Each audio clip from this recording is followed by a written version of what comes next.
ဒီနေ့တစ်တကားဆရာတော်ဖျားရဲ့မြစ်တာတဲ့ခံယူပြီးတော့တရက်တာညောင်ဆယ်ပင်အဋိဌံလေးဝင်ခဲ့ပါတယ်။အဋိဌံဝင်ဖို့အတွက်ကိုတော့လူရှင်းပြီးအိမ်နဲ့လည်းနီးရဲ့ကဘာကြီးဖះကိုပဲရွေးချယ်ခဲ့ပါတယ်။ပထမဦးဆုံးအကြိမ်ဝင်တာဖြစ်တဲ့အတွက်တယောက်တည်းမဟုတ်ဘဲနဲ့အတော်နဲ့တူတူဝင်ခဲ့ပါတယ်။အဋိဌံဝင်ဖို့အတွက်လိုအပ်တဲ့ပစ္စည်းတွေကိုတော့ညရဲရစုထားပါတယ်။ဘိုက်စာတက်တဲ့သူမို့လို့မုတ်ပဲသေးစာလေးကော်ဖီလေးလည်းထည့်သွားပါတယ်။အဋိဌံဝင်ချိန်ကပြန်မြအဖြစ်စုစုပေါင်း6နိုင်လောက်ကြာတတ်တာမို့လို့ဘိုက်စာတက်တဲ့ဆိုလို့ရှိရင်စားတော့လေးရေဘူးလေးယူသွားဖို့လည်းမမေ့ပါနဲ့အိမ်ကဖះမှာလည်းဝတ်ပြူသွားပါတယ်။ညောင်မင်းကြီးတွေမှာကတ်လူပူစောဖို့အတွက်လိုအပ်တဲ့ဖះအောင်တိုင်းအမွှေးတိုင်းကုန်းရာတွေကို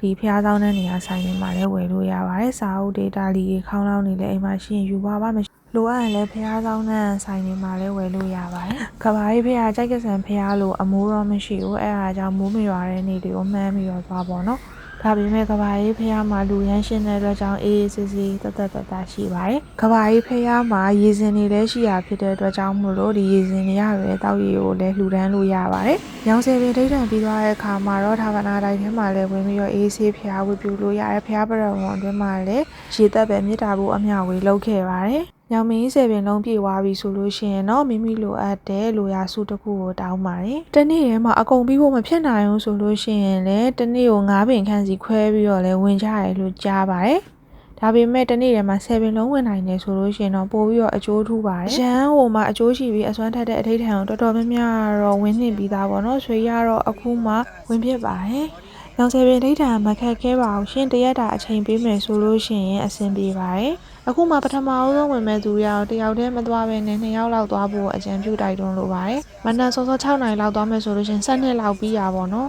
။အားလုံးပဲလူဝင်ဆန္ဒတွေပြေဝကြပါစေအဋိဌံတွေလည်းအောင်မြင်ကြပါစေလို့ဆုတောင်းပေးလိုက်ပါတယ်။